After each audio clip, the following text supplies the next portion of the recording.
If you like what you're hearing, you can support me on Patreon, patreon.com/mtgbooks.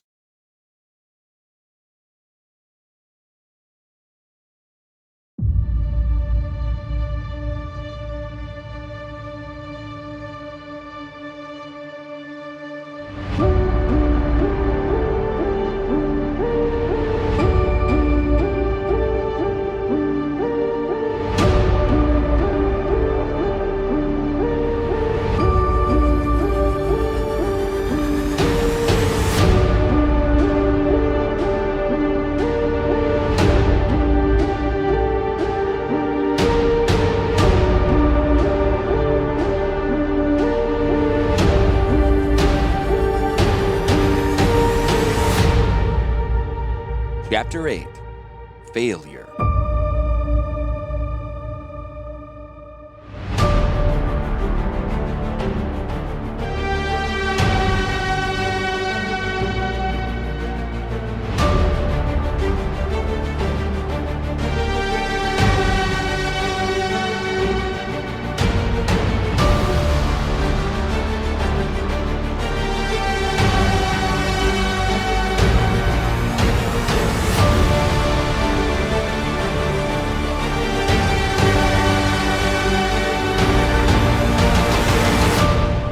Four shadows slipped through the wire grass, wrapped head to toe in dark gray cloth.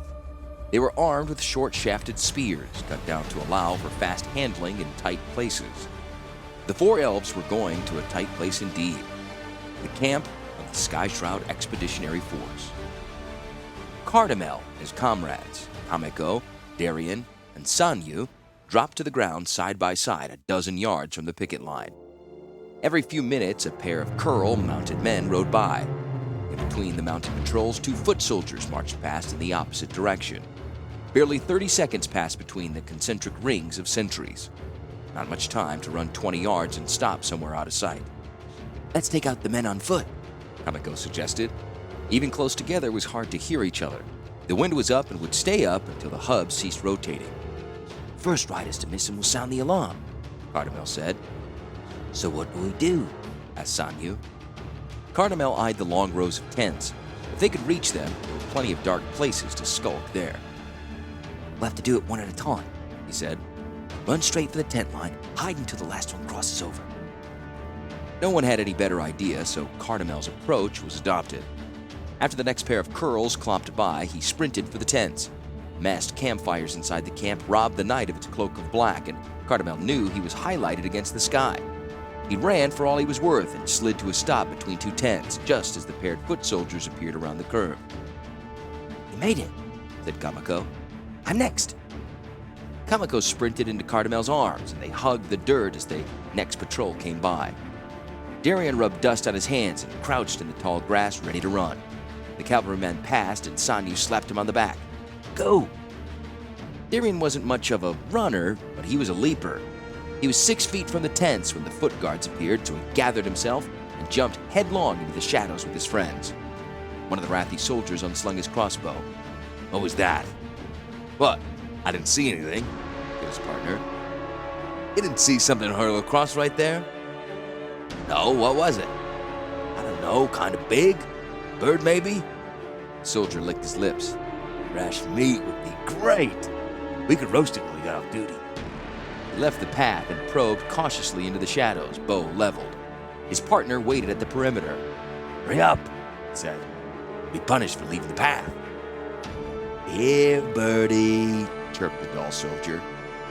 Kameko rose up and snatched the crossbow from the astonished man's hands. Cardamel clamped a hand over his mouth and dragged him into the darkness. Darien shoved a knife under the hungry soldier's breastplate. He stopped, struggling. "Come on," called the waiting sentry. "We'll get in trouble." Kameko raised the crossbow and put an iron-tipped quarrel through the second sentry's throat. Sanyu burst out of hiding, grabbed the dead soldier's feet, and dragged his body to the tents just as the next mounted patrol appeared. Cardamel thought fast. He donned the bird hunter's helmet and cloak, took the crossbow from Kameko, and stepped out into the open. One of the oncoming riders called, "Sentry, what are you doing?" "I had to answer to nature," Cardamel replied. The rider snorted derisively. "Where's your partner?" Stenu was ready for this question. He donned the other guard's helmet and cloak and stepped out beside Cardamel, shaking a leg as he went. "Ah," he said broadly. "Needed that." The riders spurred on. The two elves kept their faces averted under the helm brims. "Peasants," said one rider as they trotted by. "Stick to your assigned route. You've seen what Lord Krovax does to those who fail in their duty." "We know," Stanu muttered. Before the next patrol came, the elves conferred. They had no choice. Cardamel and Sani would have to walk post for the dead sentries. The game was up. "It'll work," Cardamel said. "Once you find Valen, come back here and wait until you see us march by. Then you'll know it's safe." "How will we know which sentries are you?" asked Darian. "Wait at this exact spot," Cardamel explained. "Each time I march by here, I'll tap the bow against my helmet like this." He tapped out a ping ping ping ping sound against his helm. "Then you'll know it's us." They ran to catch up to where the sentries were supposed to be, leaving Darian and Kamiko to rescue Valen. The camp was very large, and the elves had to make certain assumptions if they hoped to find their brother elf. A prisoner held for interrogation would likely be near the commander of the army. Krovax, in other words. Krovax's quarters would be the largest in the camp, probably in the center of the Sea of Tens. The elves made for the heart of the enemy camp, skirting bright campfires and small groups of mogs. The soldiers were dead tired from marching all night and all day, so most of the tents were full of snoring men. Kamiko crouched between two tents and pointed ahead. The center of the camp was an open square, dotted with posts newly sunk into the ground. Several Rathi soldiers were tied to posts. Their bare, bloody backs were mute evidence of the floggings they'd received, no doubt for some petty violation of army rules. A tall Vex soldier with sergeant's insignia on his helmet was directing the distribution of water to the punished soldiers. "Provost, if we grab him, he'll know where Valen is," Kamiko said. Darian nodded. They watched the sergeant tick off that each flogged soldier had received a dipper of water, then he rolled up his scroll and made to leave. The elves flitted between tents ahead of him. When he turned off the main path to reach his bedroll for the night, they tackled him high and low. The sergeant fought, but Darian pressed a snake-bone dirk against his windpipe. Kamiko hissed, "Beast, what up?" The Vex soldier stopped fighting but remained tense, ready to spring. "Where's the elf prisoner? Where is Valen?" "Oh, prisoner?" repeated the sergeant loudly. Kamiko nicked him with the dirk for being noisy. "Do that again, and you'll have a second mouth in your neck. It's the elf prisoner." The sergeant smiled. "In Lord Krovax's quarters." His smirk infuriated Darian. He punched the sergeant hard in the gut. "Take us there. If you give us away, you'll be the first to die." The two elves followed the sergeant to a complex of conjoined tents in the northeast corner of the square. There were no guards at the entrance. The sergeant ducked inside. Kamiko and Darian followed. Kamiko pulled the sergeant back. "This is your commander's tent. Why are there no guards?" he said. "Lord Krovax doesn't require them." The elves exchanged looks. "You gonna find him or not?" Darian shoved the sergeant forward. "Go on." The tent was a maze of flaps and canvas rooms. It seemed deserted until Kamiko heard a sigh emanating from an adjoining room. Using the Vex soldier as a shield, he pushed into the room. The sergeant promptly stumbled over a body on the floor. "Kamiko, look!" Stretched out on the carpet was the young hunter, Valen, empty eyes staring at the ceiling. The sergeant had fallen to his knees, but in the center of the room, sitting slumped on a heap of carpets, was Krovax himself. He looked passed out drunk. Kamiko knelt by the dead elf. There were no signs of violence on him, no blood, no bruises. Krovax didn't react at all to the intruders. Darian rushed forward, ready to kill the enemy commander where he sat. His blade went up, but froze there. "Kamiko!" The elves looked into Krovax's face. A strange, rosy light shone in his open eyes, even though they were rolled back in his head. Thin vapor, like breath on a cold morning, trickled from his open mouth. His teeth appeared sharp, like those of a wolf or shark, and his body was larger and stronger than it had looked when the elves had seen him for the first time back at Sharif. Worst of all, something was moving under Krovax's skin. Small bumps in the flesh of his face moved about of their own volition. The forgotten sergeant threw himself on Darian. Down they went in a heap, grappling for the elf's bare knife. Kamiko was about to help his friend when the seemingly inert Krovax grabbed him by the wrist. "Darian, help!" Darian had his own problems. The Vex sergeant was strong and outweighed him by 30 pounds.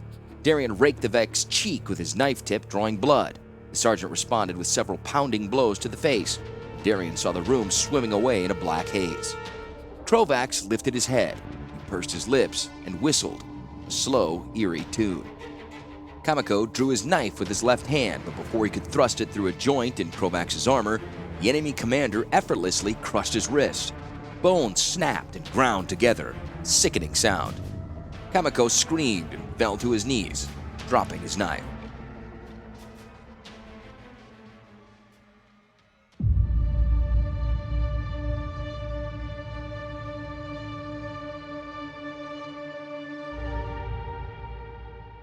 Marching side by side in their stolen helmets and cloaks, Cardamel and Sanyu heard shouting inside the camp. All the cavalry on the perimeter turned and galloped down the paths between the tents toward the center of the camp. "What do we do?" Sanyu asked. "Keep walking. Sentries. We can't leave our post," Cardamel replied. After much shouting and dashing about, a percher appeared, flapping its narrow wings and blaring the message given to it. "Assassins! Assassins have tried to kill the commander. 2 elves are caught. More may be around. Stand your ground. Assassins! Assassins!" "We gotta get out of here," Cardamel said, throwing down the crossbow. "But our comrades! Our comrades are dead. We will be too if we don't leave now." They bolted for the wire grass. 25 yards away, 4 Curl riders spotted them and gave chase. The elves split up, Cardamel running to the right, Sanyu to the left. 2 riders followed each fugitive. Cardamel knew he couldn't outrun the tireless Curls, so after topping a slight rise, he whirled and drew the short spear off his back. He knelt on one knee and braced the spear with his foot. The first rider came tearing over the hill and plowed right into Cardamel's spear. The Curl made a flat, bleeding sound and heeled over, greasy green blood gushing from its chest. The rider hit the ground heavily and lay stunned. Cardamel planted a foot on the thrashing Curl's chest and yanked out his spear. The second rider hauled on his reins, twisting his beast away from the fallen Curl. Cardamel leaned back and cast his spear. It caught the cavalryman in the chest. His armor saved him, but the impact knocked him backward off the Curl's abbreviated rump. Before he could rise and call for help, Cardamel cut his throat. Running for all he was worth, Cardamel despaired. Kamiko and Darian lost. Valen was as good as lost. He prayed Sanyu would evade pursuit and make it back to Eladamri. He ran more than a mile before he felt safe enough to check behind him. Wire grass whipped in the hub wind, but there were no signs of further pursuit. Weary, Cardamel slumped to his knees. His bold plan was in ruins. His brave comrades sacrificed. What a terrible face.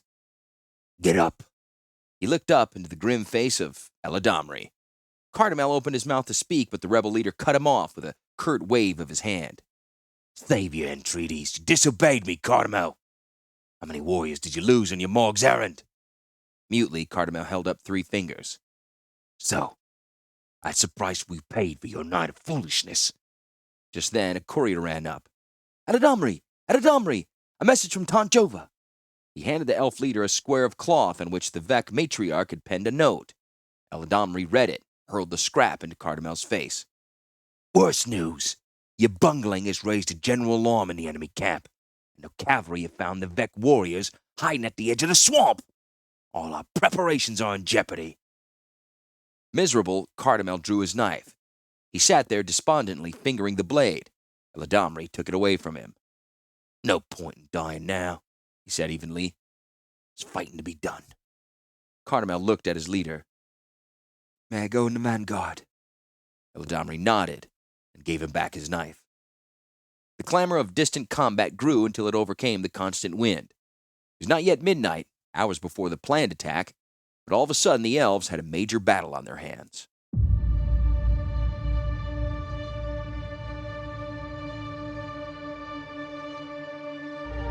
I slid off the crystal base of the power infuser.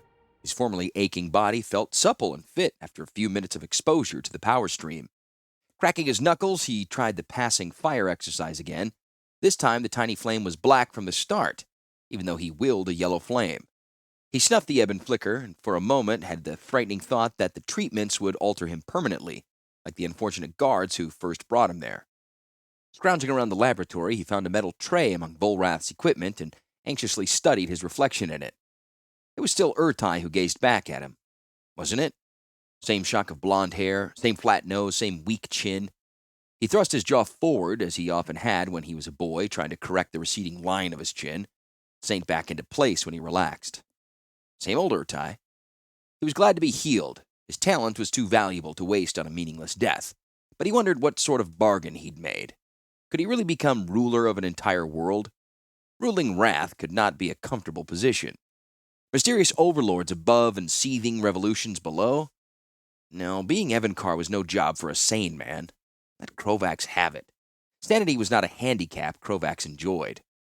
His stomach growled. Meals were a problem in the Citadel. Belby never ate. Neither did Grevin. Of course, he was sure he didn't want to see what or who Grevin Ilvek ate. But hungry he was, so he returned to the Volrath's study deep in the laboratory. Amidst the bizarre apparatus and dripping, vile-smelling beakers was an island of cabinets, chairs, and a monumental desk. A dark, polished wood cabinet looked promising, and the lock broke easily when he applied a psychokinetic spell. It contained a number of obvious wine bottles and some paper-wrapped bundles that Urtai assumed were food. The bundles contained hard yellow biscuits. He sat down in one of Volrath's many oversized chairs and nibbled a biscuit experimentally. It was dry and slightly salty, but better than nothing. Urtai propped his feet up on a misshapen mog skull lying on the floor. Marks on the bony cranium revealed the former master of Rath once had the same habit. What was his best course of action? Krovax would likely murder him given the slightest provocation, likewise Grevin. Belby was friendly enough, but cold as ice. If it served her mission for him to die, he wasn't sure she would object. The cracker gone, he began on another. There was still the Phyrexian transplanter device in Portal Canyon. If he could get there, Urtai knew he could operate it.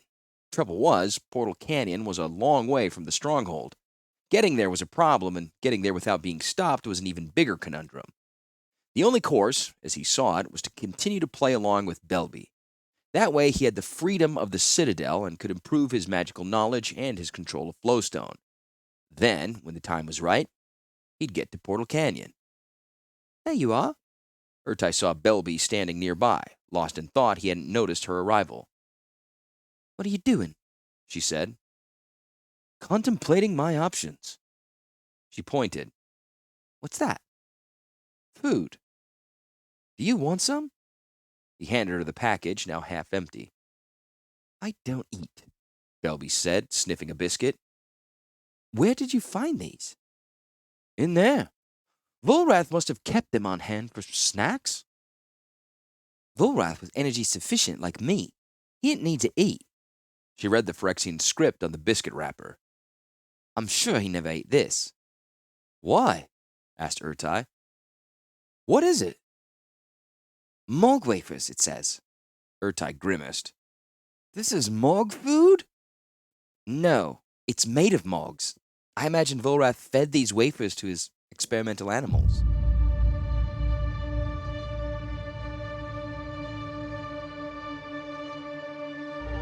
Krovax emerged from his stupor to find 3 dead elves in his tent.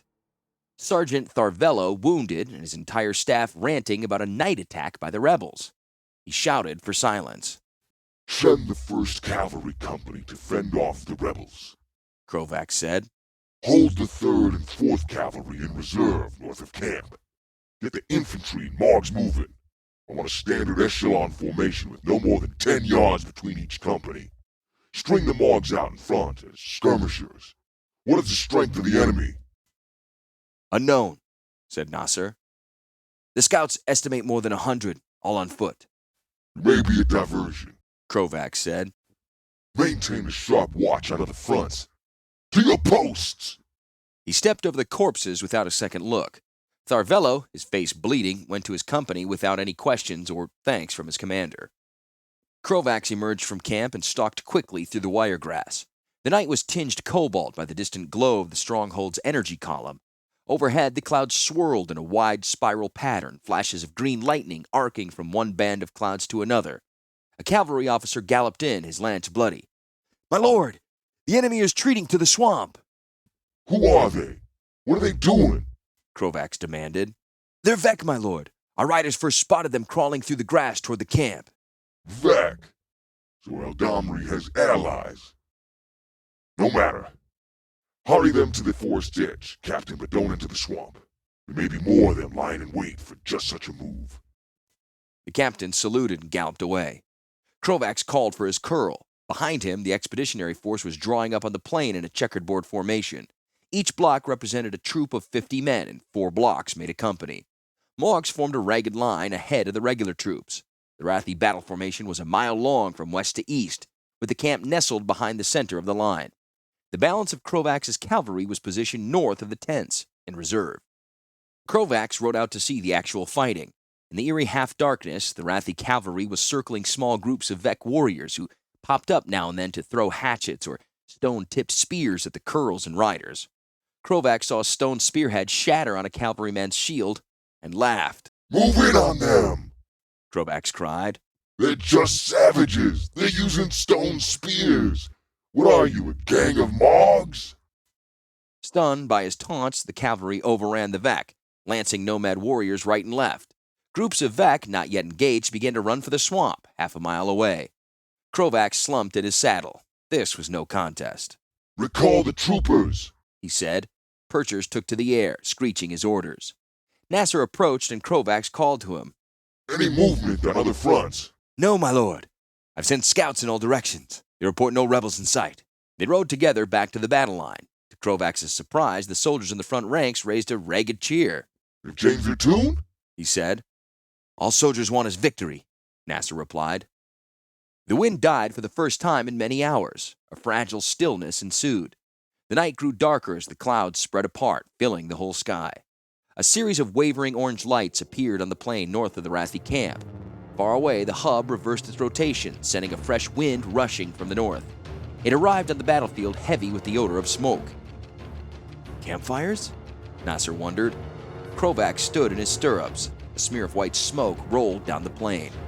With his enhanced eyes, he could plainly see his reserve cavalry silhouetted against the wind-driven cloud. Something's wrong.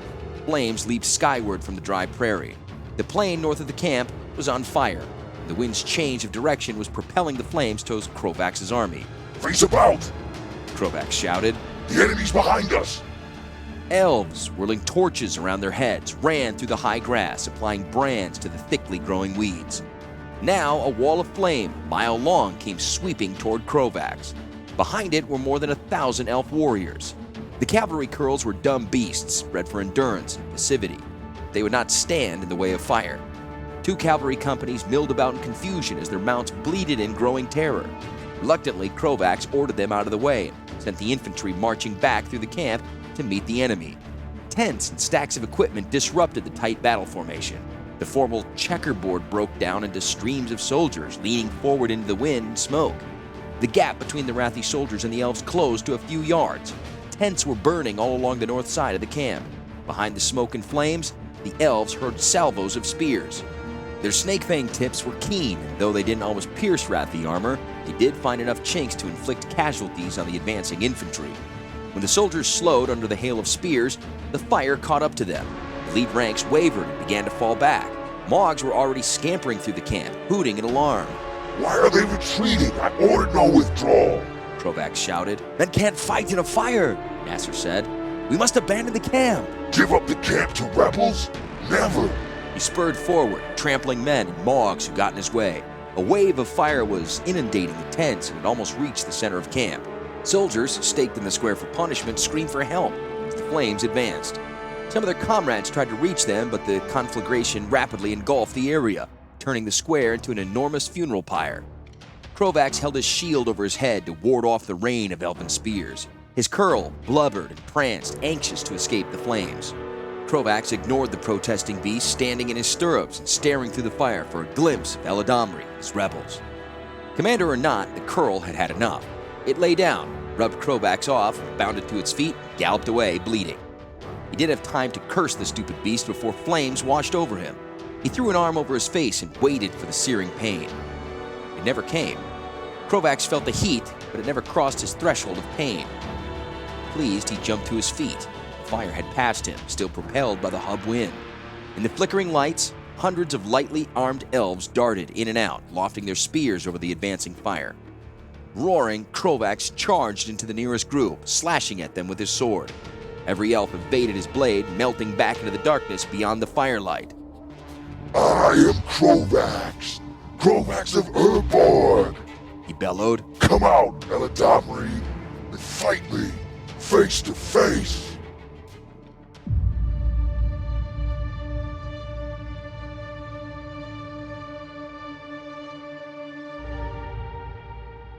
Less than 30 yards away, Eladamri saw Krovax striding about, shouting and waving his sword.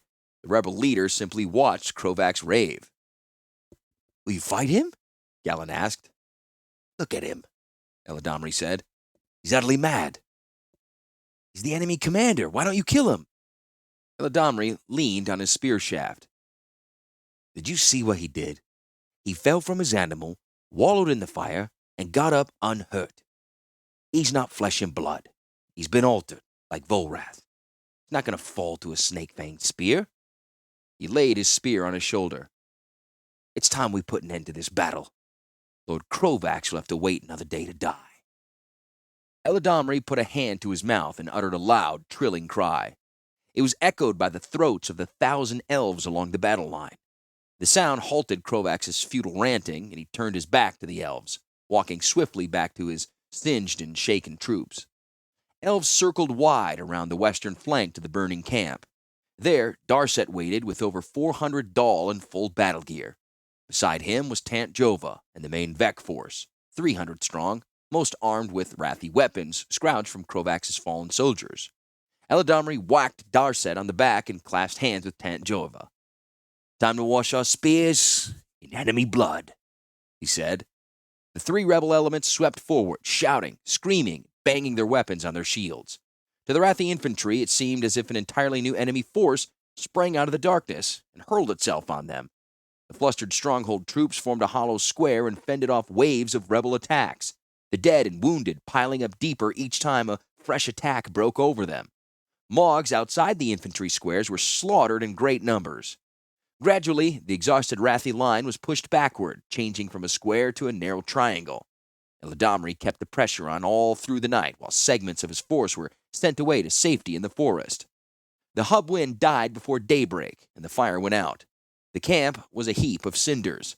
Of the 10,000 soldiers who arrived on the edge of the Sky Shroud the night before, 2,000 were dead or dying, and another 3,000 were wounded.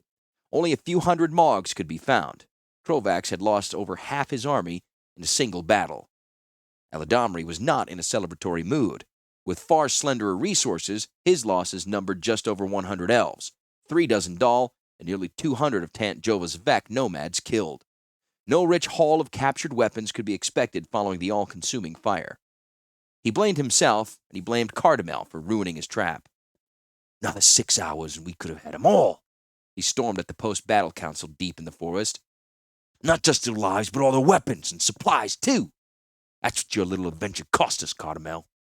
The young elf, who lost a hand in the fight, said nothing. Tant Jova tried to calm Eladamri. "We've beaten them in open battle for the first time, my brother," she said. "Their new commander, Krovax, is disgraced. There's no one to lead them now. We've gained time as well as a victory. Time we can parlay into bigger and better army." The aged Vec matriarch shuffled to the center of the treehouse. "Another thing, perhaps most important of all. I have this morning received a summons from the Oracle in Vec. She has tidings, she says, of the Corvecdal." The Corvecdal was the fabled deliverer of Vec prophecy, a hero who would overthrow the stronghold and lead the peoples of Rath to freedom. When Weatherlight came to Rath, it was talked that her captain, Gerard Capuchin, was Corvecdal. No one thought so now, as he'd left in his flying ship, and the stronghold was unbowed. Every eye in the room turned to Eladamri. Eladamri sighed deeply. He'd won an expensive victory, and his first thought was the preservation of his army. Holy prophets were not his concern.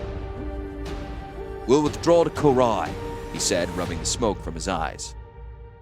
"There we can take stock of our losses. Maybe gain a glimpse of the future."